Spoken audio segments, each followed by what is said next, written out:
নূহ আলাইহিস সালাম দাওয়াত দেয়, লা ইলাহা ইল্লাল্লাহু মুহাম্মাদুর নবিয়্যুল্লাহ। ইব্রাহিম আলাইহিস সালাম দাওয়াত দেয়, লা ইলাহা ইল্লাল্লাহু ইব্রাহিম খলিলুল্লাহ। মুসা আলাইহিস সালাম দাওয়াত দেয়, লা ইলাহা ইল্লাল্লাহু মুসা কালিমুল্লাহ। ঈসা আলাইহিস সালাম দাওয়াত দেয়, লা ইলাহা ইল্লাল্লাহু ঈসা রূহুল্লাহ।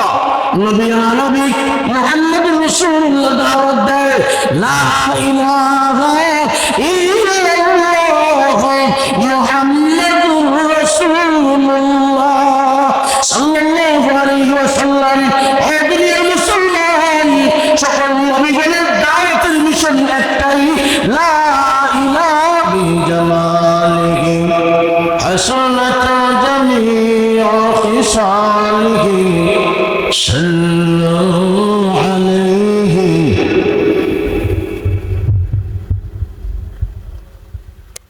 আম্মা বা'দ, ঐতিহ্যবাহী দাউদপুর যুব উন্নয়ন পরিষদ কর্তৃক আয়োজিত আজকের এই ষষ্ঠ বার্ষিক তাফসীরুল কোরআন মহাসম্মেলনের চলন্ত অধিবেশনের অত্যন্ত শ্রদ্ধাভাজন সভাপতি সাহেব, উপস্থিত জাতির কর্মধার, জাতির বিবেক সম্মানিত উলামায়ে কেরাম, মুরব্বিয়ানে ইজাম এবং সর্বস্তরের প্রাণপ্রিয় মুসলমান ভাইয়েরা, পর্দার আড়াল থেকে আলোচনা শুনছেন দিনদার ঈমানদার মুসলমান মা ও বোনেরা। সর্বপ্রথমে মহান আল্লাহ পাকের আলিশান দরবারে কালিমাতুশ শুকর আদায় করি, যিনি আমাদেরকে দয়া করে মায়া করে আজকের এই মুবারক মজলিসে অংশগ্রহণ করার তৌফিক দিয়েছেন, এজন্য শুকরিয়াতান বলি আলহামদুলিল্লাহ।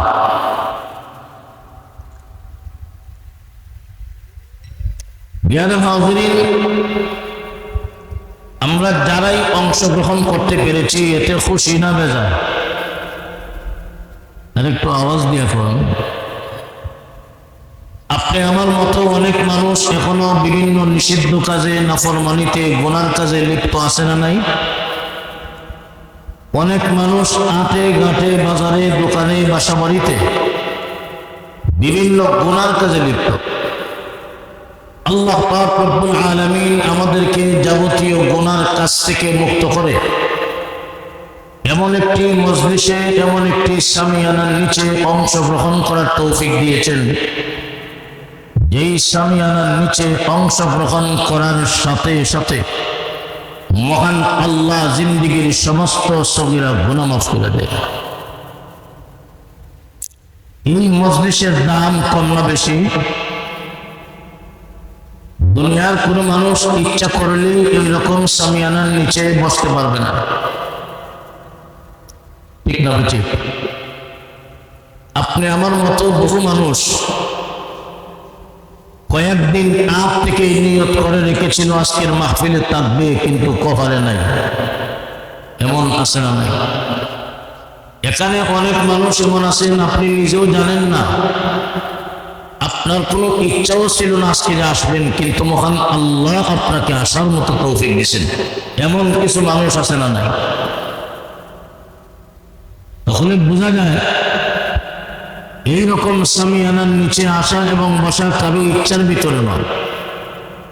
আপনি ইচ্ছা করলেই আসতে পারবেন, বসতে পারবেন, তা সম্ভব নয়। একমাত্র ওই সমস্ত ব্যক্তিরাই অংশগ্রহণ করতে পারে যাদেরকে মহান আল্লাহ পছন্দ করে। তখন বোঝা যায় আল্লাহ পাক আপনি আমাকে পছন্দ করছেন, ঠিক না বেঠিক? আল্লাহ পাক আপনি আমাকে একটা জাতি থেকে বাছাই করে নির্বাচন করে এমন একটা মজলিসে অংশগ্রহণ করার তৌফিক দিয়েছেন। শুরুতেই বলেছি, অংশগ্রহণের সাথে সাথেই জিন্দেগীর সগীরা গুনাহ মাফ হয়ে যায়। এইরকম মজলিসে উলামায়ে কেরামের জবান থেকে কোরআন হাদিসের আলোচনা শোনার পরে মাঝে মাঝে দেখবেন অন্তরে ধাক্কা মারে। হয়নি? আপনি আলোচনা শুনতেছেন হঠাৎ অন্তরে এমন ধাক্কা মারে, আপনি আমি ওই মজলিসেই নিজেই সিদ্ধান্ত নিয়ে আনি এইভাবে আমার জীবনের দ্বারা জীবনের গতি আর কতদিন চালাবো না, অবশ্যই আমাকে পরিবর্তন হওয়া লাগবে। ওই মজলিসে আখিরি মুনাজাতের সময় আল্লাহর অনেক বান্দাবান্দি তওবা করে নেয়। যেই সমস্ত বান্দাবান্দি তওবা করে নেয়, মহান আল্লাহ শুধু সগীরা গুনাহ নয়, তার জিন্দেগীর কবিরা গুনাহ আল্লাহ মাফ করে দেন। এমন ভাবে মাফ করে দেন কাওয়ালাগাত উম্মুহ, যেমন সবে মাত্র মার গর্ভ থেকে দুনিয়ায় ভূমিষ্ঠ হইল। সুবহানাল্লাহ। এমন মজলিসে অংশগ্রহণ করাটা বড় ভাগ্যের বিষয়, ঠিক না বেঠিক? আলোচনা এখন ঠিক না বেঠিক? এইরকম মজলিসে অংশগ্রহণ করতে গেলে নিজের চাইলেও পারবেন না, একমাত্র ওই সমস্ত ব্যক্তিরাই অংশগ্রহণ করতে পারবে যাদেরকে মহান আল্লাহ স্বয়ং নিজে পছন্দ করে। এই জন্য আবারও অন্তরস্থল থেকে জবান খুলে উচ্চ কণ্ঠে কালিমাত শুকর আদায় করি, সকলে জোরে শুনে বলে আলহামদুলিল্লাহ।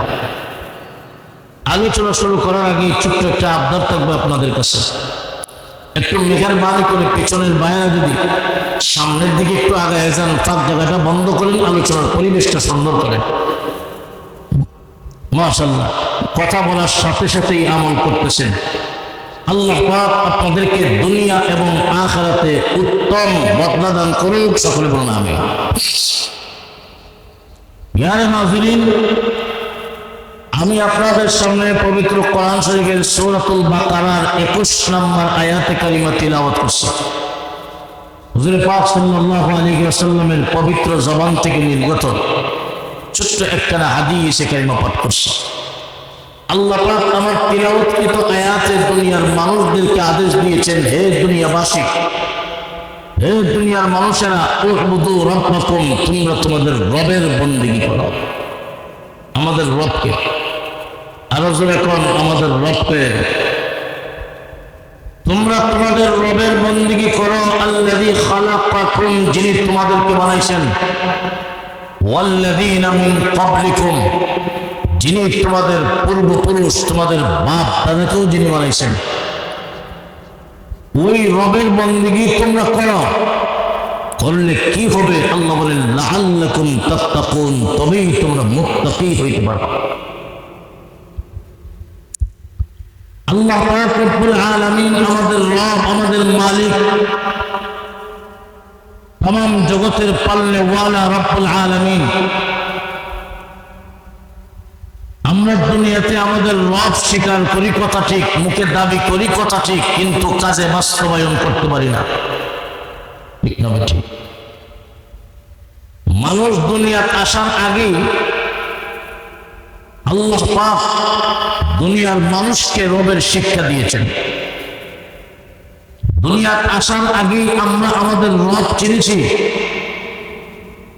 হাদিস শরীফে আছে, আল্লাহ রাসূল সাল্লাল্লাহু আলাইহি ওয়াসাল্লাম বলেন, লাম্মা খালাকাল্লাহু আদম ওয়া মাসাহা ফি যহরিহি, আল্লাহ পাক যখন আদম আলাইহিস সালাতু ওয়াস সালামকে বানাইলেন জান্নাতে, আল্লাহ আদমের পৃষ্ঠদেশে তার কুদরতি হাত বুলাইলেন। কিয়ামত পর্যন্ত যত নেককার মানুষ দুনিয়াতে আসবে সকলের রূহ আদমের পৃষ্ঠদেশ থেকে বের হয়ে আসবে। আবার দ্বিতীয়বার কুদরতি হাত বুলাইলেন। কিয়ামত পর্যন্ত যত মানুষ, যত বক্তার দুনিয়াতে আসবে, যত জাহান্নামী ব্যক্তি দুনিয়াতে আসবে, সকলের রূহ আদম আলাইহিস সালাতু ওয়াস সালামের পৃষ্ঠদেশ থেকে বের হয়ে আসে। আদম আলাইহিস সালাতু ওয়াস সালামের সামনে কিয়ামত পর্যন্ত যত মানুষ দুনিয়াতে আসবে সকলের রূহ হাজির করা হলো। আপনিও ছিলেন, আমিও ছিলাম। আল্লাহ অঙ্গীকার নেবেন।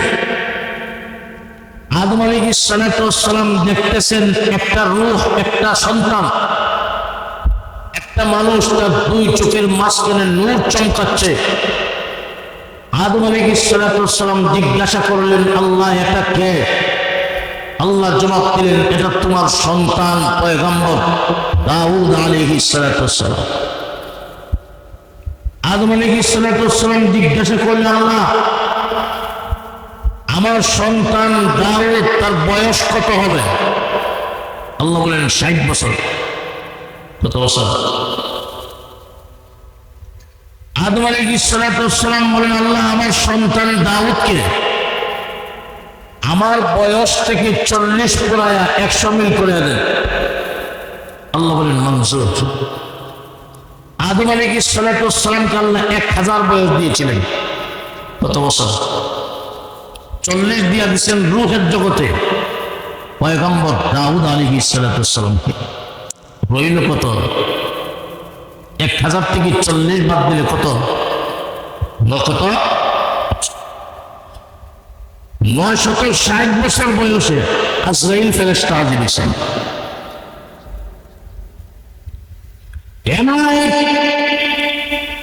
আদম আলাইহিস সালাম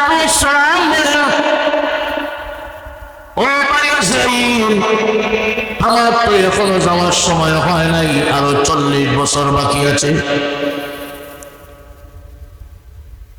আজরাইল আলাইহিস সালাম বলেন, আপনার 40 বছর ছিল কথা ঠিক, আপনাকে ওই রোজের জায়গাতে আপনার সন্তান দাউদ আলাইহিস সালামকে দিয়া দিছেন। আদম আলাইহিস সালাম বলেন, না আমি তো দেই নাই, অস্বীকার করে বসলেন। আল্লাহর পয়গম্বর বিশ্বনবী রাহমাতুল লিল আলামিন সাহাবীদেরকে বলতেছেন আর মুস্কি হাসি দিছেন। আল্লাহর নবী বলেন, আমাদের বাবা আদম আলাইহিস সালাম ওনার সন্তান দাউদকে 40 বছর দিয়েছিলেন, কিন্তু দুনিয়ায় আসার পরে অস্বীকার করে বসলেন। স্মরণ নাই, মনে নাই? আমরা ওই আদমের সন্তান, আমাদের একটা বৈশিষ্ট্য করে বলে যাওয়া, মনে থাকে না, স্মরণ থাকে না, এটা আদম আলাইহিস সালামের বৈশিষ্ট্য। এই বৈশিষ্ট্য সন্তান হিসাবে আমরাও আছে। ঠিক তবে ঠিক 1 বছর আগে কোনো কিছু করলেন, কোনো কিছু বললেন, স্মরণ নাই, বলে যাওয়া, এটা আমাদের বাবার বৈশিষ্ট্য। ও মুসলমান ইমানদার, আল্লাহ পাক রব্বুল আলামিন সমস্ত মানুষকে ওই দিন জমা করেছিলেন। সকলের রূহ আল্লাহ হাজির করলেন। যেই জায়গাটা আল্লাহ হাজির করলেন, এই জায়গাটার নাম হলো ওয়াদি নুমান। মুফাসসিরিনে কেরামের মতে এই জায়গাটা ছিল আরাফার মাঠ। আল্লাহ অঙ্গীকার নেবেন বনি আদমের কাছ থেকে কিয়ামত পর্যন্ত যত বনি আদম, যত মানুষ দুনিয়াতে আসবে, সকলের কাছ থেকে আল্লাহ অঙ্গীকার নেবেন রুবুবিয়্যত সম্পর্কে। আল্লাহ পাক প্রশ্ন করেছেন, আলাস্তু বিরাব্বিকুম? কেউ জবাব দেয় না। বিশ্বনবী বলেন, সর্বপ্রথম আমি মুহাম্মদুর রাসূলুল্লাহ জবাব দিলাম, আল্লাহ আপনি আমাদের রব। নবীর জবাবের পরে রূহ জবাব একমাত্র জবাব দিল, বালা আপনি আমাদের রব, আপনি আমাদের রব। সেখানে অঙ্গীকার করলো, আমিও ছিলাম, আপনিও ছিলেন, সমস্ত বনি আদম রব চিনেছে, রব স্বীকার করলো। আল্লাহ বলেন, শাহিদ না, আমি আল্লাহ তোমাদের এই অঙ্গীকারের উপর সাক্ষী হয়ে গেলাম। কেন? যাতে তোমরা কিয়ামতের মাঠে এই কথা বলতে না পারো, আল্লাহ আমরা যে অঙ্গীকার করে আসছিলাম এই কথা আমাদের মনে নাই, স্মরণ নাই। আল্লাহ বললেন, আমি নিজে শেষ করি। ওই যে রূপে আপনি আমি রবের অঙ্গীকার করে আসছিলাম, আমাদের মনে আছে কথাটা? মনে আছে? বলে গেছে। এটা আমাদের বাবার বৈশিষ্ট্য। কার বৈশিষ্ট্য?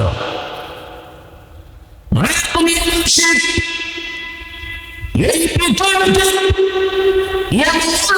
আল্লাহর বান্দাবান্দি ছিলেন যিনারা বলতেন আল্লাহ যে আমাদেরকে প্রশ্ন করেছেন আলাস্তু বিরাব্বিকুম, আমি কি তোমাদের রব নই? আমরা জবাব দিয়েছিলাম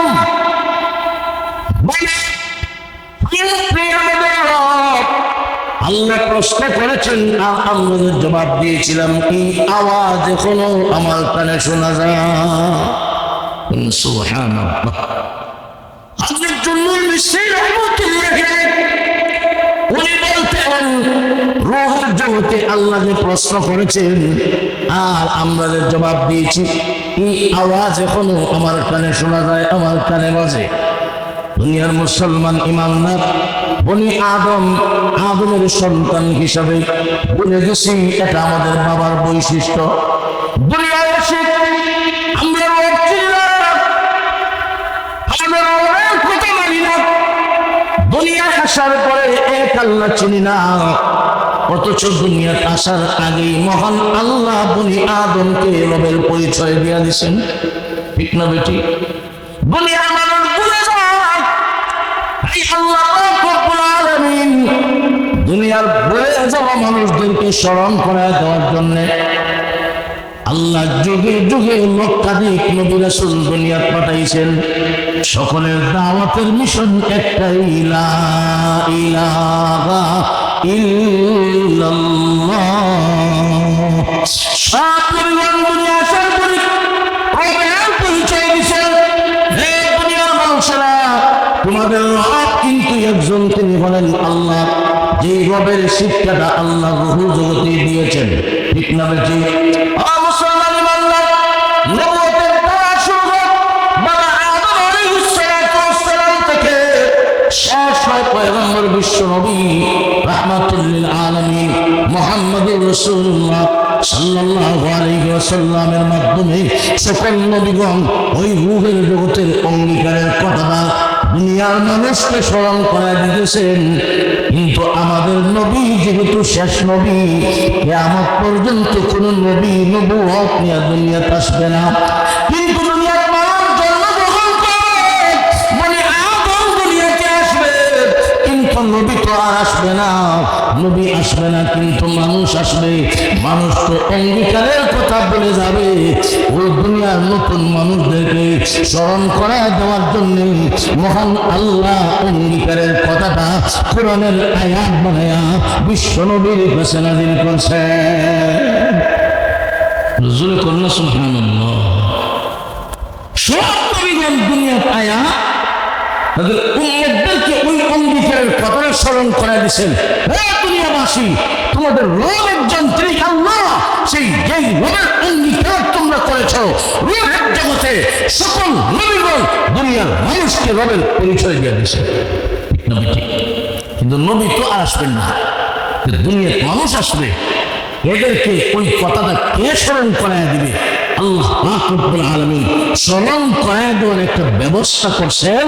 ওই রূহের জগতের অঙ্গীকারের কথাটা কোরআনের আয়াত বানায়া বিশ্ব নবীর কাছে নাযিল করছে।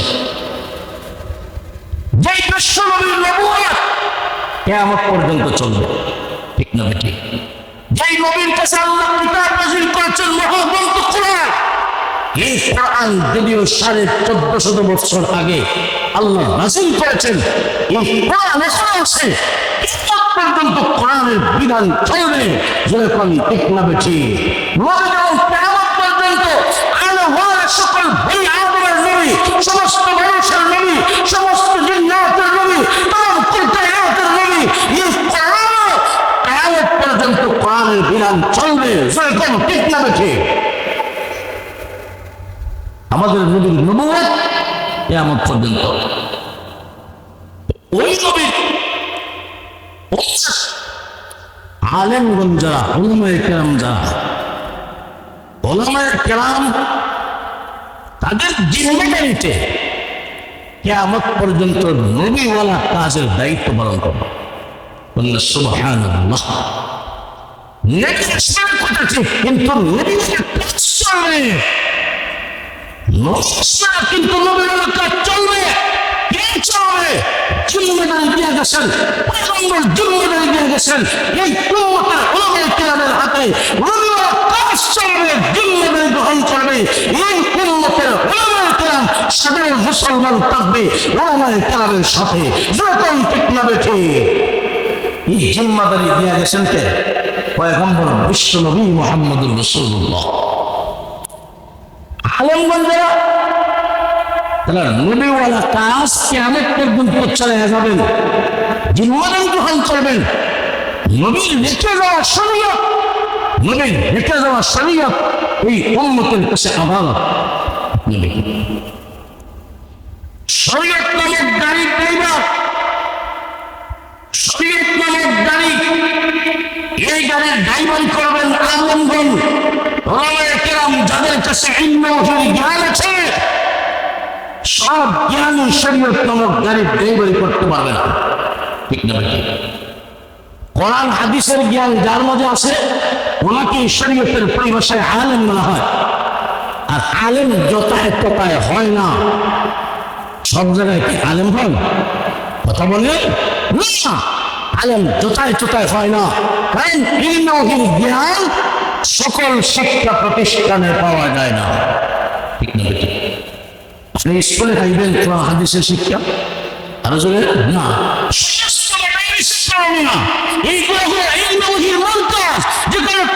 শিক্ষা দেওয়া হয়, যেখানে হাদিসের শিক্ষা দেওয়া হয়, ইলমে নববীর শিক্ষা দেওয়া হয়। এই সমস্ত মাদ্রাসা কামিয়া হলো ইলমে ওহীর মারকাজ। সেখান থেকে পড়ালেখা করে কোরআন হাদিসের জ্ঞান যারা অর্জন করে তাদেরকে বলা হয় আলেম। আর ওই আলেমগণ হলেন এই উম্মতের উলামায়ে কেরাম, হলেন নবীগণের ওয়ারিস, যারা জিম্মেদারি গ্রহণ করবেন এই নবীওয়ালা কাজ কিয়ামত পর্যন্ত চালিয়ে যাবে।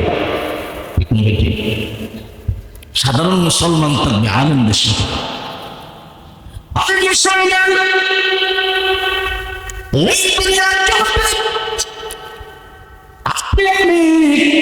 এই কথা বলে বেশি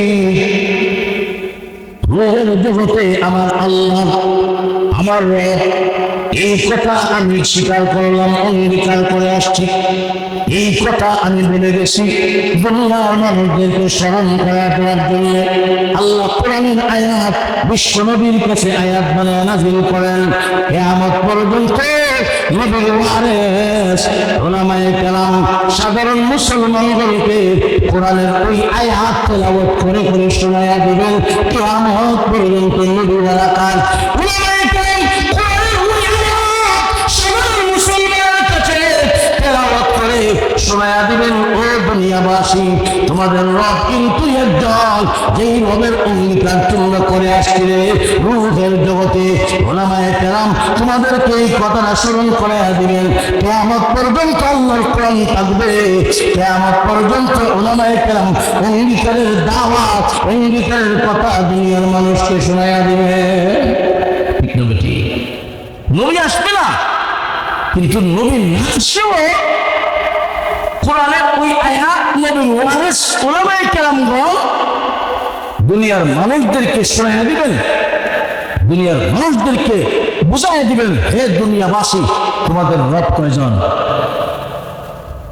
টাকা বেশি হয়েছেন, রব কয়জন? আরো জোরে কম কয়জন? আমাদের মালিক কে? আমাদের মালিক কে? আমাদের কে? আমাদের রব কে? আরো জোরে কম আমাদের রব কে? আল্লাহ বলেন وَإِذَا أَخَذَ رَبُّكَ مِنْ بَنِي آدَمَ مِنْ ظُهُورِهِمْ ذُرِّيَّتَهُمْ وَأَشْهَدَهُمْ عَلَى أَنفُسِهِمْ أَلَسْتُ بِرَبِّكُمْ قَالُوا بَلَى আল্লাহু আকবার। আল্লাহ পাক রব্বুল আলামিন বনি আদমের কাছ থেকে অঙ্গীকার নিলেন, অঙ্গীকার, আলাস্তু বিরাব্বিকুম, আমি কি তোমাদের রব নই? আমি কি তোমাদের রব নই? বনি আদম ওই রূহের জগতে আল্লাহর সাথে অঙ্গীকার করে আসলো, বালা, হ্যাঁ আপনি আমাদের রব, আপনি আমাদের রব। আল্লাহ বলেন শাহিদা, আমি আল্লাহ সাক্ষী হয়ে গেলাম। আমি তো ইয়াউমাল কিয়ামাতি ইন্না কুন্না আল্লাহ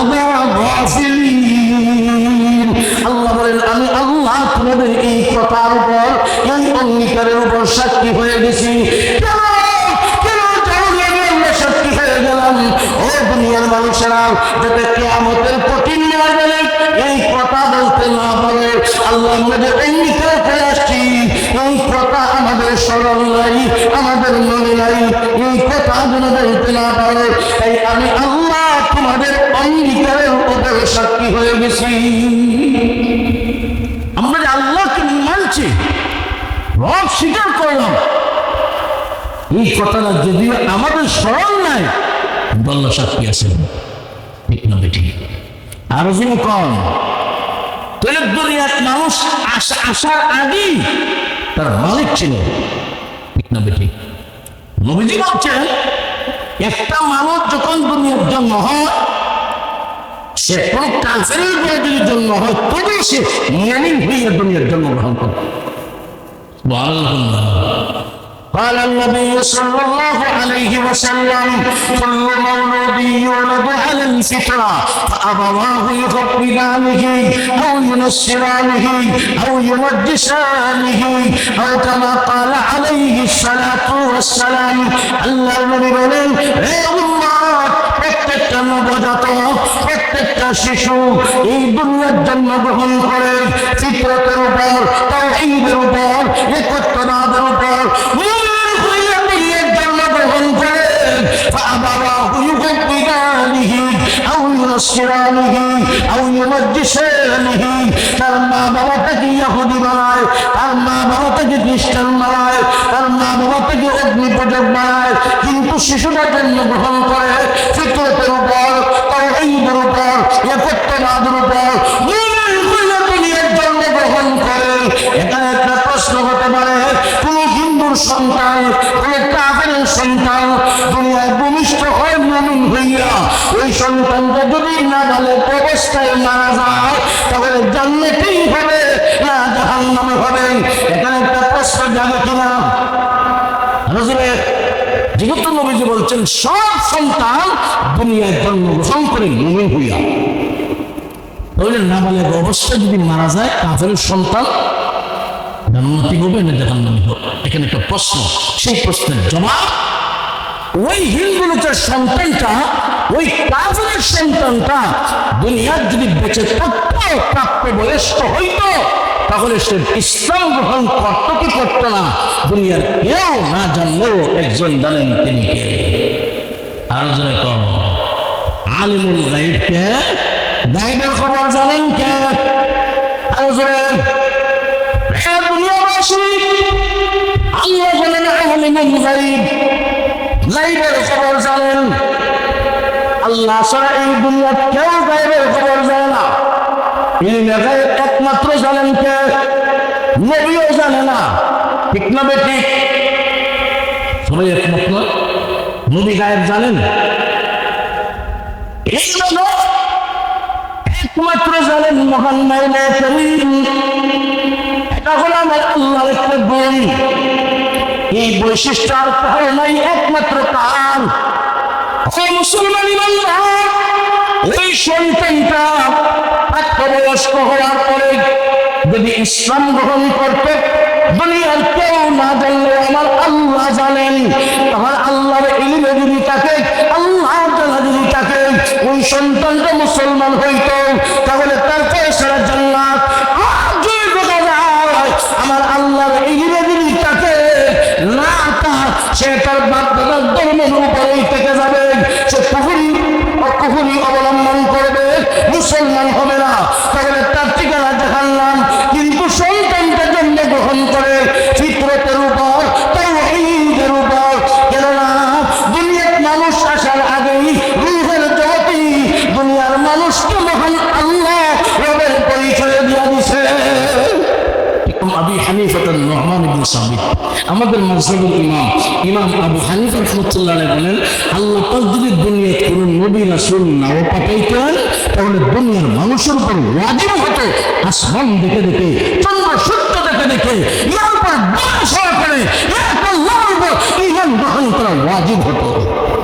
কিন্তু আল্লাহ মুমিনের উপর দয়া করছেন, দয়া নবী রাসূল বানাইয়া, নবী রাসূল আয়া দাওয়াত দিয়েছেন তোমাদের রবের জন্য লা ইলাহা নূহ আলাইহিস সালাতু ওয়াস সালাম দাওয়াত দেয় লা ইলাহা ইল্লাল্লাহু নূহ নবিয়ুল্লাহ ইব্রাহিম আলাইহিস সালাতু ওয়াস সালাম দাওয়াত দেন লা ইলাহা ইল্লাল্লাহ ইব্রাহিম খলিলুল্লাহ মুসা আলাইহিস সালাতু ওয়াস সালাম দাওয়াত দেন লা ইলাহা ইল্লাল্লাহ মুসা কালিমুল্লাহ ঈসা আলাইহিস সালাতু ওয়াস সালাম দাওয়াত দেন লা ইলাহা ইল্লাল্লাহ ঈসা রূহুল্লাহ নবী আরবি মুহাম্মদুর রাসূলুল্লাহ দাওয়াত দেয় লা ইলাহা ইল্লাল্লাহ মুহাম্মদুর রাসূলুল্লাহ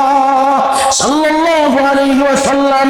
ও দুনিয়ার মুসলমান, সকল নবীগণের দাওয়াতের মিশন একটাই, লা ইলাহা ইল্লাল্লাহ। ঠিক না ঠিক? সব নবীগণ আয় আল্লাহ পরিচয় দেন। ইমামে আজম বলেন যদি নাও পাঠাইতেন নবী রাসূল, তবুও দুনিয়ার মানুষের উপর ওয়াজিব হতো আসমান দেখে দেখে, জমিন দেখে দেখে, চন্দ্র সূর্য দেখে দেখে, আল্লাহর সৃষ্টি দেখে দেখে ইহার উপর যদি কোনো মানুষ একটু চিন্তা ভাবনা করে তখনই রবের পরিচয় পেয়ে যাবে। ঠিক না বেটি? যেমন ভাবে ঈমান গ্রহণ করেছিল আসহাবে কাহফের যুবকেরা,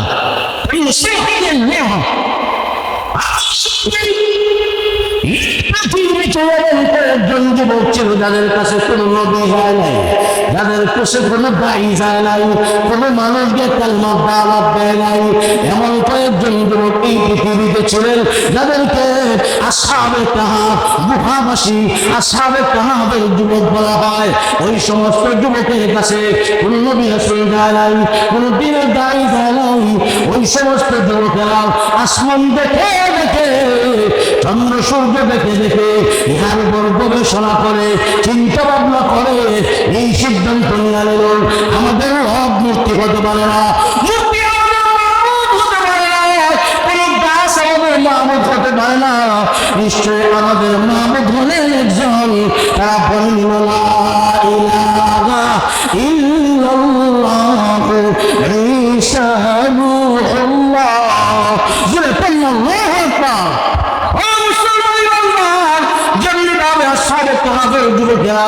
এক আল্লাহর উপর ঈমান গ্রহণ করেছিল, ঠিক তেমনি ভাবে তোমাদের উপর ওয়াজিব হতো ওইভাবে আসমান জমিন দেখে দেখে যার উপর গবেষণা করে এক আল্লাহর উপর ঈমান গ্রহণ করা।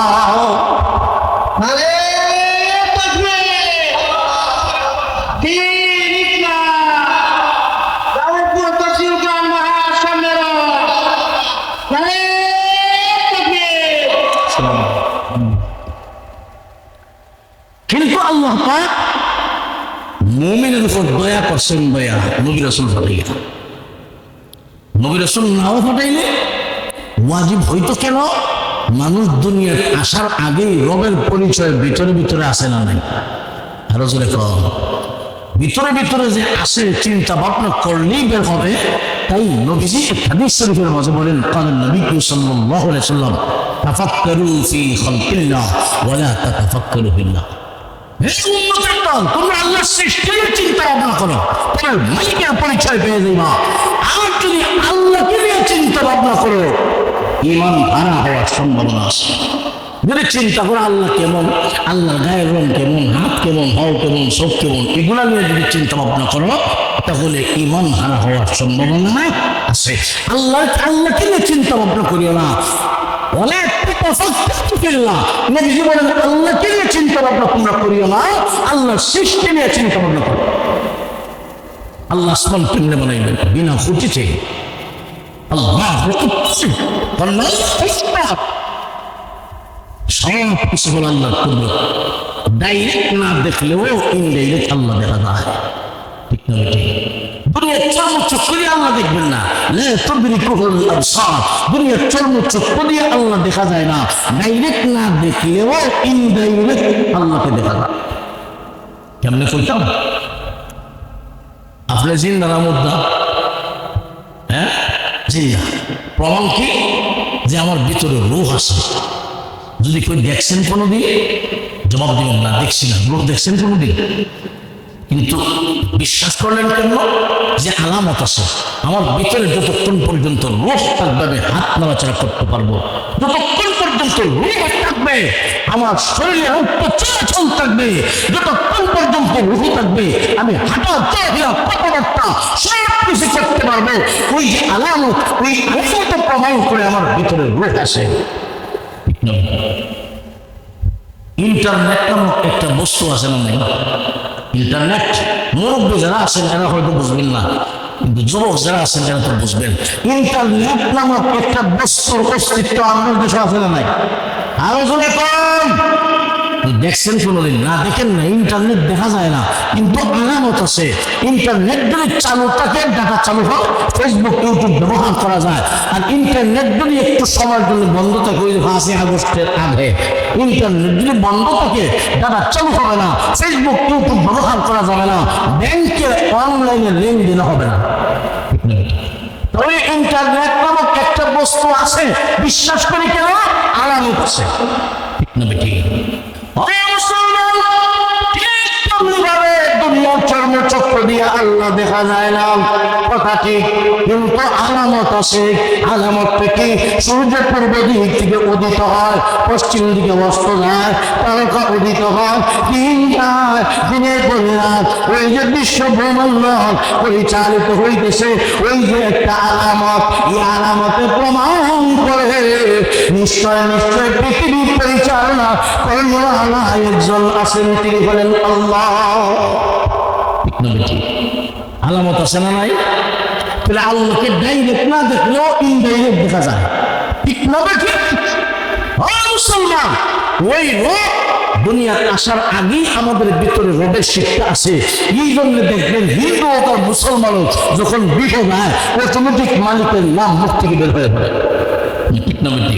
তার প্রমাণ ওই যে কয়েক বছর আগে দেখছিলেন না, শেষ রাত্রিতে ভূমিকম্প হয়েছিল, নামাজ পড়ে না হিন্দু লোক, হিন্দু তাদের এমন বহুত লোক আছে ইমান নয়, কিন্তু হঠাৎ ঘুম থেকে উঠে ঠিক না? ওই যে ভিতর থেকে অটোমেটিক বের হয়ে গেছে। এটা কেমনে? দুনিয়ার আসার আগেই তার ভিতরে রোগের শিক্ষা আছে। ঠিক না বেটি? একটু যদি চিন্তা ভাবনা করে মালিকের পরিচয় পেয়ে যাবে। আল্লাহ বলেন বেশি দূর লাগবে না, তোমার মাথা থেকে নিয়ে পা পর্যন্ত একটু গভীর মনোযোগ দিয়ে তাকাও, আমি আল্লাহ কেমনে বানাইলাম, তুই মালিকের পরিচয় তোমরা পেয়ে যাবে। وفي أنفسكم أفلا تبصرون। আল্লাহ বলেন, হে দুনিয়াবাসী, তোমাদের 3.5 হাত বডিতে গভীর মনোযোগ দিয়ে তাকাও, মাথা থেকে নিয়ে পা পর্যন্ত একটু মনোযোগ দিয়ে তাকাও।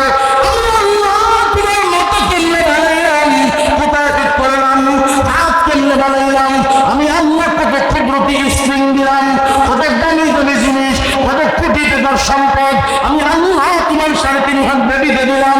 একটু গভীর মনোযোগ দিয়ে তাকাও, আমি আল্লাহ তোমার ভিতরেই আছি। আল্লাহ রবের শিক্ষাটা দুনিয়ার আসার আগেই আমাদেরকে দিয়েছেন। ঠিক না বেটি? একটা মায়ের পেটে, মা পেট হলো বনি আদম সৃষ্টি হওয়ার কারখানা। ঠিক না বেটি? আপনারা জবাব দিবেন, যেই ফ্যাক্টরি, যেই কারখানা যত ভালো হবে তার মাল তত ভালো হবে, কোন সন্দেহ আছে? যে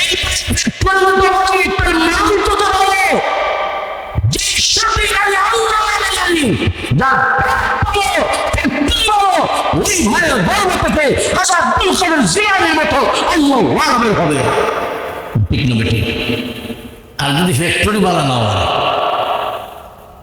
ভালো মাল আশা করা যায়। এই জন্যে প্রত্যেকটা মা, মানে জীবন পরিচালনা করে সতী হয়। ওই নারীর মর্যাদা আল্লাহর কাছে কেমন? একটা সতী নারী যদি আল্লাহর কাছে হাত উঠায়, আর 40 জন আল্লাহ যদি হাত উঠায়, 40 জন আল্লাহ পুরুষের আগে একজন সতী নারীর আল্লাহর কাছে কবুল হয়ে যায়।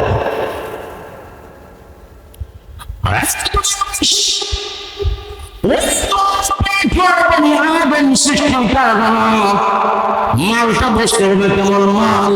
বনি আদম এরা হলো সৃষ্টির শ্রেষ্ঠ মানুষ। আপনি আমি কেমন জগতের মাঝে আল্লাহ পাক রব্বুল আলামিন যা কিছু বানাইলেন সব কিছুর চাইতে আমি মানুষের মর্যাদা বেশি, ফেরেশতার চাইতেও বেশি। ঠিক না বেঠিক? ও মানুষ, আমি আশরাফুল মাখলুকাত। এই কথাটা আল্লাহ পাক রব্বুল আলামিন কোরআনে সার্টিফিকেট দিয়েছেন, ওয়ালাকাদ কাররামনা বনি আদম। আমি আল্লাহ বনি আদমকে শ্রেষ্ঠত্ব দান করলাম। আমার সৃষ্টিজীবের মাঝে মানুষের মর্যাদা বেশি, মানুষকে আল্লাহ সম্মান দিয়েছেন, মানুষকে আল্লাহ শ্রেষ্ঠত্ব দিয়েছেন। চন্দ্র সূর্যের চাইতেও আমি মানুষের মর্যাদা বেশি। বিশ্বনবী বলেন, আমি খুতবাতে যে হাদিস খানা পাঠ করেছিলাম, আল্লাহ নবী বলেন, উম্মতরে ইন্নাদ দুনিয়া খুলিকাত লাকুম ওয়া আনতুম খুলিকাতুম লিল আখিরাহ। হে উম্মত, আল্লাহ পাক রব্বুল আলামিন পৃথিবীতে যা কিছু বানাইছেন, এই দুনিয়া বানাইছেন, আসমান বানাইছেন, চন্দ্র সূর্য বানাইছেন, যা কিছু দেখতেছো সবগুলো বানাইছেন তুমি মানুষের জন্য। বললেন সুবহানাল্লাহ। চন্দ্র আমার গোলামি করে, সূর্য আমি মানুষের গোলামি করে। বলেন হিংসা জানোয়ার আল্লাহ আমার উপকারের জন্য বানিয়েছেন। শক্তির বেলায় আমি মানুষের চাইতে একটা বন্য হাতির শক্তি কম বেশি। হ্যাঁ, আপনারা আমার কথা বোঝেন না, একটু জোরে হয় বলেন, আমার চাইতে একটা হাতির শক্তি কম বেশি। আমি মানুষ দুর্বল, আল্লাহ বলেন খলিকাল ইনসানু দাঈফা, তাকে দুর্বল করে বানাইলাম। আর হাতির শক্তি বেশি, কিন্তু আমার চাইতে শক্তি বেশি হওয়ার পরেও আমি দুর্বল। মানুষের কথা মানে ঠিক না বেটি? কেন মানে? আল্লাহ বললে হাতি তোরে যতই শক্তিশালী বানাই না কেন, যত শক্তি দিই না কেন, আমি আল্লাহ তোকে মানুষের গোলাম বানাইলাম। সুবহানাল্লাহ। শক্তি যতই বেশি হয় না কেন, আমি আল্লাহ তোমাকে বানাইলাম। বনি আদমের কথা মানবা, মানুষের কথা মানবা, মানুষের উপকারের জন্য তোমাকে বানাইলাম। এই জন্য দেখবেন একটা হাতি শক্তি বেশি হওয়ার পরেও মানুষের কথা মানে। ঠিক না বেটি? এই আল্লাহর নবী বলেন, ইন্নাদ দুনিয়া খুলিকাত লাকুম, নিশ্চয় আল্লাহ দুনিয়া বানাইছেন তোমার জন্য। ওয়া আনতুম খুলিকাতুম লিল আখিরাহ, তোমাকে মহান আল্লাহ বানাইছেন পরকালে জান্নাত দেওয়ার জন্য। ঠিক না বেটি? আমাদেরকে দুনিয়ার লাগি বানাইছেন না, আমাদেরকে বানাইছেন আল্লাহ পরকালে জান্নাত দিবেন। ঠিক না বেটি? তাহলে একটা মানুষের বডিতে আল্লাহ কোটি কোটি টাকার সম্পদ দিচ্ছেন, এই নিয়ে আমরা কোনদিন চিন্তা ভাবনা করি না। আল্লাহ বলেন একটু চিন্তা ভাবনা করো, তুমি তোমার মালিকের পরিচয় হয়ে পাবে। একটা মায়ের পেটে বনি আদম যখন সৃষ্টি হয় 6 মাস বয়স, বনির টাকচার যখন হয়ে যায়, পূর্ণতায় পৌঁছে যায়, তখন আল্লাহ রূহ দান করেন। রূহ কোথায়? ওই আলম আল্লাহ মিহি মাহফুজে সকলের রূহ পর্যন্ত যত মানুষ দুনিয়াতে আসবে সকলের রূহ আল্লাহ লৌহে মাহফুজে সংরক্ষণ করছে। কিন্তু বের হয়েছিল কোন দিন? ওই যে শুরুতে বলেছিলাম, লাম্মা খালাকাল্লাহু আদম ওয়া মাসাহা ফি যুহরিহি, আল্লাহ বলি আদমের আদম আলাইহিস সালাতু ওয়াস সালামের পৃষ্ঠদেশে কুদরতি হাত বুলাইলেন। কিয়ামত পর্যন্ত যত নেককার বক্তা দুনিয়াতে আসবে সকলের রূহ বের হয়ে আসলো। যেই জায়গাতে হলো, এই জায়গাটার নাম ছিল ওয়াদি নুমান, বর্তমান আরাফার মাঠ। ওই যে রূহ আল্লাহ বের করলেন, রূহের কোনো ধ্বংস নেই, পরিবর্তন আছে। আল্লাহ আলমে আল্লাহ থেকে, রূহ জগৎ থেকে আল্লাহ মার পেটে একটা সন্তানের বডি যখন পরিপূর্ণতায় পৌঁছে, আল্লাহ সেখান থেকে রূহ দান করেন মা পেটে। ওই সন্তানের ভিতরে যখন রূহ আসে তখন সন্তান নাড়াচাড়া করে। ঠিক না বেঠি? আল্লাহ রূহ আলমে আল্লাহ থেকে, লৌহে মাহফুজ থেকে রূহ পাঠাইলেন মার পেটে। সেখানে কিছুদিন থাকার পরে আল্লাহ ওই রূহটাকে দেহ সহ দুনিয়া পাঠাইলেন। দুনিয়ার বেশি দিন নয়, আল্লাহর ইচ্ছা যেদিন হয়ে যাবে ওই দিন দুনিয়ার কলস্থায়ী জীবন শেষ হয়ে যাবে। তখন মসজিদের মাইকে ঘোষণা হবে, অমুক ফালান অমুক ব্যক্তি ইন্তেকাল হয়েছেন। ইন্তেকাল অর্থ হল স্থানান্তরিত হওয়া, পরিবর্তন হওয়া। তৈরি রূহের কোনো ধ্বংস নাই, পরিবর্তন হয় দুনিয়ার জগৎ থেকে পরকালের জগতের দিকে পার করা। ঠিক না ঠিক? আর পরকালের জগতের সূচনা হয় কবর থেকে নিয়ে। পরকালের জগতের সূচনা কোন জায়গা থেকে? কবর থেকে নেওয়া। একবারে জান্নাত জাহান্নাম পর্যন্ত হলো পরকাল। আমরা পরকাল বিশ্বাস করি, মানে কবরের জগৎ বিশ্বাস করি, হাসরের মাঠ বিশ্বাস করি, ফুলসিরাত বিশ্বাস করি, মিজান বিশ্বাস করি, হাউজে কাউসার বিশ্বাস করি, জান্নাত বিশ্বাস করি, জাহান্নাম বিশ্বাস করি। এক কথায় সংক্ষেপে বলি ওয়াল ইয়াউমিল আখির। ঠিক না? মক্তব করছেন না? আমানতু বিল্লাহি ওয়া মালাইকাতিহি ওয়া কুতুবিহি ওয়া রুসুলিহি ওয়াল ইয়াউমিল আখির। আল্লাহ আখিরাত বিশ্বাস করি, মানে পরকাল বিশ্বাস করি। পরকাল বিশ্বাস করার অর্থ কি? কবর বিশ্বাস করা। পরকাল বিশ্বাস করার অর্থ হলো মৃত্যুর পর পরে জিন্দা হয়ে হাসরের মাঠে যাওয়া, এটা বিশ্বাস করা। হাসরের মাঠ বিশ্বাস করা, ফুলসিরাত, মিজান, হাউজে কাউসার, জান্নাত, জাহান্নাম, এই 8টা জিনিসের উপর বিশ্বাস করার অর্থ হলো পরকাল বিশ্বাস করা। তাহলে আল্লাহ পাক রব্বুল আলামিন রূহ যেদিন থেকে সৃষ্টি করলেন, ওই দিন থেকে রূহের আর কোনো ধ্বংস নাই, পরিবর্তন আছে। তারা বিনোদন বসে রূহের পরিবর্তন। তাহলে আপনি আমার রূহ দুনিয়াত আসার আগে আল্লাহ জমা করছিলেন, কিয়ামত পর্যন্ত যত মানুষ আসবে সকলের রূহ আসে না নাই? আরে জোরে কে আসে না নাই? আমি মুসলমান। এই জন্য আল্লাহ পাক রব্বুল আলামিন জানায় দিলেন দুনিয়ার মানুষেরা, আমি আল্লাহ তোমাদেরকে আদেশ করলাম, আমি আল্লাহ তোমাদেরকে নির্দেশ দিলাম, ইয়া আইয়ুহান নাস উবুদু রাব্বাকুম, তোমরা তোমাদের রবের বন্দেগী করো। তোমার রব তোমাদেরকে বানাইছেন, তোমার রব তোমাদেরকে সৃষ্টি করছেন, তোমাদের বাপ দাদাকেও বানাইছেন। তাই তোমাদের দায়িত্ব হলো গোলামি করবা, বন্দেগী করবা। আল্লাহ তো তোমাকে দুনিয়ার গোলাম বানায় পাঠাইছেন, দুনিয়ার তুমি আরামেশ করবা, দুনিয়ার বিলাস করবা। এই জন্য তোমাকে দুনিয়ার পাঠাই নাই। আমার আল্লাহ তোমাকে আমাকে এই দুনিয়ার পাঠাইছেন গোলাম বানায়া। জোরে কোন ঠিক না বেঠিক? ঠিকের আওয়াজ বুঝে এখন সন্দেহ আছে।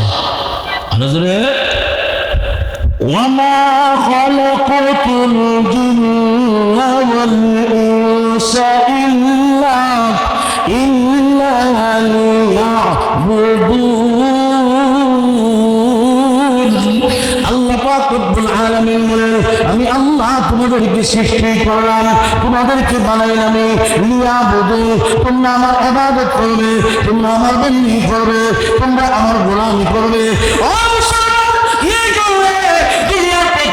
মানুষ এই কথা মুখে স্বীকার করে, এই দুনিয়াতে আমরা সবাই কার গোলাম? আরো জোরে, আরো জোরে কম। দুনিয়াতে সবাই এই কথা স্বীকার করে, আমরা দুনিয়াতে আল্লাহর গোলাম। আমাদের কাজ হলো গোলামি করা। মুসলমান ইমানদার, গোলামের কোনো মত নাই, গোলামের কোনো পথ নাই, গোলামের কোনো চাহিদা নাই, গোলামের কোনো স্বাধীনতা নাই। গোলাম আরেকজনের অধীনে। আমরা যেহেতু গোলাম, আমরা আল্লাহর অধীনে। আমাদের কোনো স্বাধীনতা নাই, আমাদের কোনো ইচ্ছা, আমাদের কোনো অভিরুচি নাই। আমি মালিকের গোলামি করা, আমার কাজ হলো আমার মালিকের কথা মানা, এটা হলো গোলামের দায়িত্ব। জোরে কোন ঠিক না ঠিক? দুনিয়ার মুসলমান ইমানদার, আপনার বাড়িতে যদি আপনার মেহমান বিয়ে সবাই নতুন বিয়ে সব আসেন, তখন ঘরের কর্মচারী যিনি, ওনাকে দেখবেন একটার পর আরেকটা হুকুম দেয়, বাজারে যাও, বল মাছ নিয়ে আও, গরু গোস্ত নিয়ে আও। আমার বিয়ে সব হয়েছেন, নতুন বিয়ে যদি হয়, তখন দেখবেন আরো চমৎকার ভালো ভালো খাবারের আয়োজন করা হয়। ঠিক না ঠিক? কিছু আয়োজন করা হয়, ভালো খাবারের ব্যবস্থা, ভালো টাকার ব্যবস্থা, গোলামের জন্য নয়, নতুন বিয়াই মেহমানের জন্য। ঠিক না বেটি? আর গোলামকে শুধু একটা করে একটা হুকুম দেওয়া হচ্ছে। গোলামের হুকুম মানে আর আয়োজন যা করা হয় মেহমানের জন্য। এই কথা একমত? একমত। ঠিক তেমনি ভাবে এই দুনিয়াতে আমরা মেহমান না, দুনিয়াতে আমরা গোলাম। ঠিক না বেটি? আমরা কার গোলাম? আরেকজন কোন কার গোলাম? দুনিয়াতে আমরা গোলাম না। আমরা কাজ কি? গোলামের কাজ কি? আল্লাহর হুকুম একটা হয়ে একটা মানবো, আল্লাহর হুকুম মানবো, আল্লাহর আল্লাহ যা আদেশ করেছেন তা মানা, এটা তোমার দায়িত্ব। আর গোলাম আল্লাহ বলেন যদি গোলামি সঠিকভাবে করতে পারো আমি আল্লাহ পরকালের জীবনে তোমাকে মেহমানদারির জীবন তোমাদেরকে দান করবো। সুবহানাল্লাহ। ভালো খাবার এটা মেহমানের, ভালো থাকার ব্যবস্থা এটা মেহমানের, ঠিক না বেটি? আল্লাহ কোরআনে রেখা এত বলে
মাশাআল্লাহ। আপনাদের আকাঙ্ক্ষিত মেহমান নসিরউদ্দিন আনসারী সাহেব হুজুর আইছেন, কয়েক মিনিটের ভিতরে স্টেজে আসবেন। আমি অনুরোধ করে বলবো আশপাশে যারা দাঁড়িয়ে আছেন, হাঁটা চলাফেরা করতেছেন, চলে আসেন। হযরত আসার আগে পরিবেশটা সুন্দর করে নেন। উনি আইসা যেন দেখেন না আপনারা মনোযোগ দিয়ে শুনতেছেন, আলোচনা শুনতেছেন। সবাই এই রাত্রটা গণিমত মনে করবেন। এই মাহফিল হয়তো আগামী বছর মাহফিল হবে, আপনি থাকবেন না, ঠিক না বেটি? গত বছর ছিলেন অনেকেই, আজকে নাই, এমন আছে না? নাই, হয়তো এই মাহফিলটা আপনার জীবনের শেষ মাহফিল হবে। আগামী বছর হয়তো মাহফিল হবে, আপনি থাকবেন না। এই মাহফিলটা যদি জীবনের শেষ মাহফিল হয় আর আল্লাহর কাছে কবুল হয়, আমাদের সকলের জন্য নাজাতের ওসিলা হয়। আমি আশপাশে মাইকের আওয়াজ যতদূর যায় বাড়ি ঘরের মা বোনদেরকে অনুরোধ করে বলবো, আপনারা কারো ভাই, কারো বাবা, কারো স্বামী, ওনাদেরকে একটু বোঝাই কমপক্ষে আজকের রাত্রে ফাটাই দেয়। মা বোনদেরকে একটু সহযোগিতা করেন যে না হুজুর কইতেছেন যে ফাটাই দিই। ওনারা যদি আমার সাথে একমত হয়ে ফাটাই দেন তাহলে কোনো ভরসা করে থাকতে পারতো না, ঠিক না বলছি? আমি অনুরোধ করে বলবো আপনারা পাঠায় দেন। আর কেউ যদি আখির মোনাজাত আগে ঘরে গিয়ে দরজার ধাক্কা দেয়, আপনারা দরজা খুলবেন না। মহিলারা যদি বড় দরজা না খুলে কেউ যেতে পারবো ফিরে থাকবে। এই জন্য আনসারী সাহেব আসতেছেন, তাড়াতাড়ি কয়েক মাসের ভিতরে আপনারা চলে আসেন। এই মাহফিলটাকে জীবনের শেষ মাহফিল মনে করে ভাই একটা কথাও যদি নিয়ে যেতে পারেন, আমল করার জন্য একটা কথাও যদি শোনেন, হয়তো আপনার জীবন পরিবর্তনের জন্য যথেষ্ট হয়ে যাবে, ঠিক না বেটি? তাহলে আমরা বলেছিলাম এই দুনিয়াতে আমরা সবাই এই কথাটা মানি, দুনিয়াতে আমরা কার গোলাম? আরো জোরে গোলাম। গোলামের কাজ কি? তার মালিকের কথা মানা। গোলামের কোনো স্বাধীনতা নাই।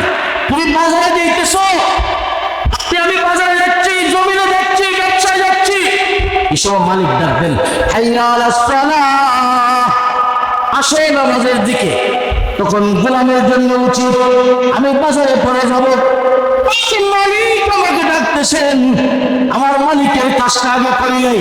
আমার মালিকের কাজ করার পরে আমার ব্যক্তিগত কাজ, আমার আল্লাহ তো বলেছেন ইযা কুদিয়াতিস সালাহ ফান্তাশিরু ফিল আরদ, যখন নামাজ হয়ে যাবে তখন তুমি সরাতে ছেড়ে দাও, জীবিকা অন্বেষণ করো। এই দুনিয়ায় জীবিকা অন্বেষণ করার জন্য আমার আল্লাহ বলেছেন তবে নামাজ পড়িয়া জীবিকা অন্বেষণ করবো, জীবিকা তালাশ করবো, নামাজ চাইবে নয়। আমার মালিক আমাকে ডাকতেছেন, ওই সময় আপনি বাজারে না গিয়া যদি মালিকের কথা সারা দেন, আবার আপনি আসরের সময় যাইতেছেন, এই সময় আবার মুয়াজ্জিন সাহেব ডাক দিচ্ছেন হাইয়া আলাস সালাহ, আসর নামাজের দিকে। ওই সময় আপনি যদি বাজারে যাওয়া কোথায় যায় ডাক দিয়া আল্লাহর কাছে জন্য নামাজের দিকে যান, ওই যে আপনি নামাজের দিকে যাবেন, এতে প্রমাণ হবে আমার কোনো চাহিদা, আমার কোনো মত নয়, আমার আল্লাহর কথা মানাই আমার দায়িত্ব। সুতরাং আমি গোলাম, আমার আল্লাহর কথা আগে মানবো, তারপরে আমার দুনিয়ার জিন্দেগির আমার চাহিদা আমি পূরণ করবো।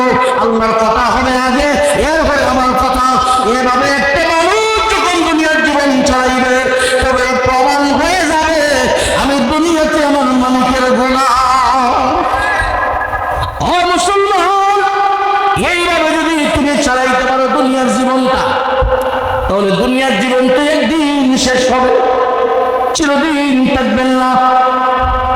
70 বছর পরে দিন তোমার দুনিয়ার জীবন হায়াতে জিন্দেগি শেষ হবে। সারা জীবন আপনি নিজেকে গোলাম মনে কইরা দুনিয়ার এমন ভাবে চলেছেন, নিজের কাজকে আপনি প্রাধান্য দেন না, মালিকের কাজটাকে আগে প্রাধান্য দিয়া এমন ভাবে দুনিয়ার জীবন চলে গেছেন, যেদিন হায়াতে জিন্দেগি শেষ হয়ে যাবে আজরাইল ফেরেশতা আসবেন। আল্লাহ নবী বলেন, আল মহান আল্লাহ আজরাইল ফেরেশতার সাথে 500 রহমতের ফেরেশতা বাঁধিয়া দিবে। এরা কারা? হাঁটি গোলাম হয়ে যাওয়া দুনিয়া চলছে, কোনো বাহাদুরি নাই, কোনো অহংকার নাই, নিজেকে মনে করছেন মালিকের গোলাম, আমার কাজ বন্দেগী করা, গোলামি করা। দুনিয়া খাওক না খাওক, একবার খায় একবার খাইতে পারে না, কিন্তু নিজেকে গোলাম মনে করিয়া মালিকের কথা মানিয়ে দুনিয়ার জীবনটা চালাইছে। ওই গোলাম বান্দা বান্দির হায়াতে জিন্দেগি যেদিন শেষ হবে, আজরাইল ফেরেশতা যেদিন আসবেন, আল্লাহর রাসূল বলেন রহমতের 500 ফেরেশতার বাহিনী আসবেন আর কানে কানে আল্লাহর পক্ষ থেকে সালাম শুনিয়ে দেবে। আল্লাহ আসতে কইন সুবহানাল্লাহ। ফেরেশতা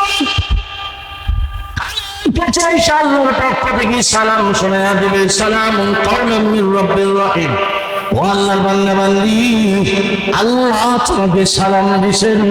ওই মানুষটা সাকরাতগ্রস্ত অবস্থায় এই কথা যখন শুনবে আমার আল্লাহ সালাম দিয়েছেন, ওই মানুষটা আনন্দে এমন আত্মহারা হয়ে যাবে, দুনিয়ার কোনো মানুষ দেখবে না, বুঝবে না, উনি বুঝবে একমাত্র ওনার আনন্দের সীমা কেমন।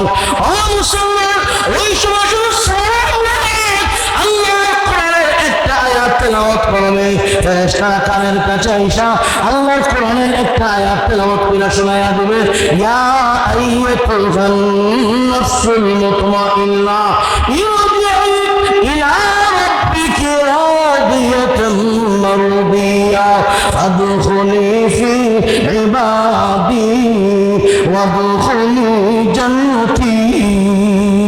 সুবহানাল্লাহু আকবার। রহমতের 500 ফেরেশতার বাহিনী ওই লোকটাকে যে নিজেকে গোলাম মনে করিয়া দুনিয়ার জীবনটা গোলামির মধ্যে কাটাইয়া দিছে, কোনো অহংকার নাই, কোনো হিংসা নাই, নিজেকে মনে করেছে আমি আমার মালিকের গোলাম, আমার কাজ একটাই, আমার মালিককে আমি খুশি করবো, মালিকের কথা মানবো, এমন ভাবে এমন নিয়ত করে দুনিয়ার জীবনটা কাটাইছে। ওই মানুষটার যেদিন হায়াতে জিন্দেগি শেষ হয়ে যাবে, ফেরেশতারা কানের কাছে আইসা আল্লাহর কোরআনের আয়াত তেলাওয়াত করবে, হে পবিত্র আত্মা প্রশান্তময়, ইরজিই আজ আয় বের হয়ে আয়, ইলা রাব্বিকি তোর রবের দিকে ফিরে আয়। যে রবকে তুমি দুনিয়াত মানেন মানছো, যে রবের বন্দেগী তুমি করেছো, তোমার রবের দিকে ফিরে আসো। কোন অবস্থায়? রাদিয়াতাম মারদিয়া, সন্তুষ্ট অবস্থায় তুমি তোমার মালিকের গোলামি করেছো, তুমি তোমার রবের গোলামি করেছো, তোমার রব তোমার উপর সন্তুষ্ট হয়ে গেছেন, তোমার আল্লাহ তোমার উপর সন্তুষ্ট হয়ে গেছেন। ওয়াদখুলি ফি ইবাদি ওয়াদখুলি জান্নাতি। ফেরেশতারা জান্নাতের ছবি চোখের সামনে